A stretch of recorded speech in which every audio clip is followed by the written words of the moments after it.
Hello, St. Joseph's IDEPEL community. My name is Pharri Kenwood, and I'd like to thank you for your interest in my dissertation topic, the effect of a higher education institution's culture on the implementation of risk management plans.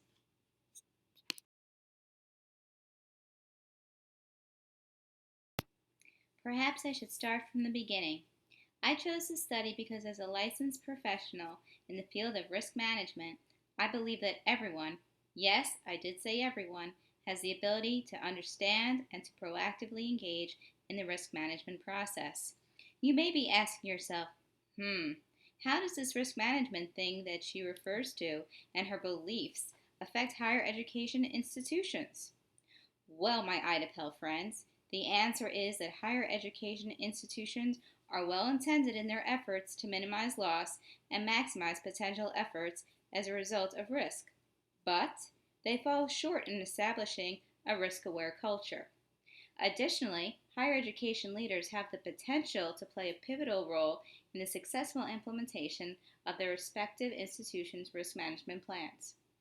In order to make this conversation about risk management a bit easier for those who are unfamiliar, we should employ a design or model that will help us put things into perspective. Let's take a minute and look at the risk management model known as enterprise risk management, and more commonly referred to in the industry as ERM. I should mention that since I am currently in the beginning stages of my dissertation, I welcome your questions and feedback. Here we go.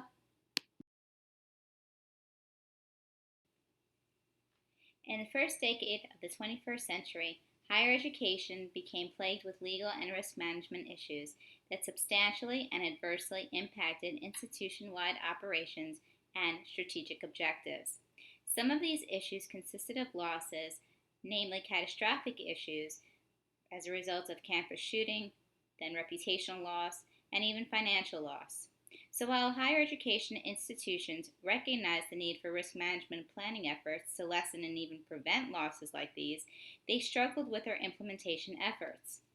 As a method for risk planning, governing board members of higher education institutions, many of whom had experience in governing in corporate leadership positions, introduced the ERM model. My position, which I strongly believe is supported by the literature on ERM, contends that for those institutions who implement the ERM model, they can't do so without first addressing the idea of an institution-wide risk-aware culture. So what is risk-aware culture? Great question, IDEPEL. A risk-aware culture is one in which the decisions that are made regarding risks are based on the people of that institution, and this takes into account their participation and level of commitment to their respective institution. The implementation of ERM's holistic institution-wide approach focuses on garnering a risk-aware culture and implement various preventative programs through an institution's guiding principles, shared beliefs, and procedures, all the while and simultaneously upholding the values of all of those who are involved. I know what you must be thinking. Whew, that's a lot to take in. Maybe she could show us a picture of what this would look like. Well, you're in luck. Here we have a picture of what we've been talking about. In the center, you have a risk-aware culture, which is what we want for effective implementation. But how do we get to what we want? Well, we take into account the guiding principles, shared norms and beliefs, and the systems and procedures of the respective institution.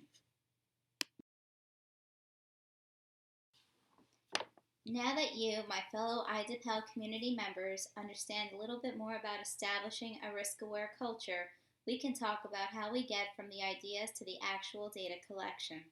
My methodology will be based on the case study design. By planning to study in-depth situations, I can discover how higher education institutions' risk culture affects the implementation of ERM.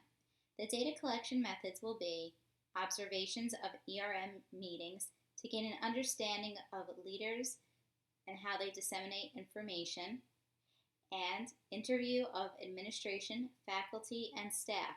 These interviews, I believe, will provide me with an understanding of the experiences and their perceived impact on the participation regarding the implementation process.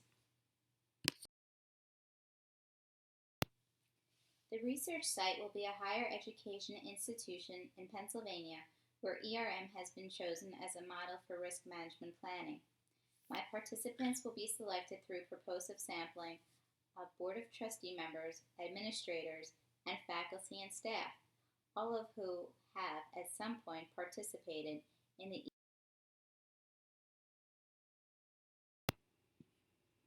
I anticipate that the results of my study will illustrate three things.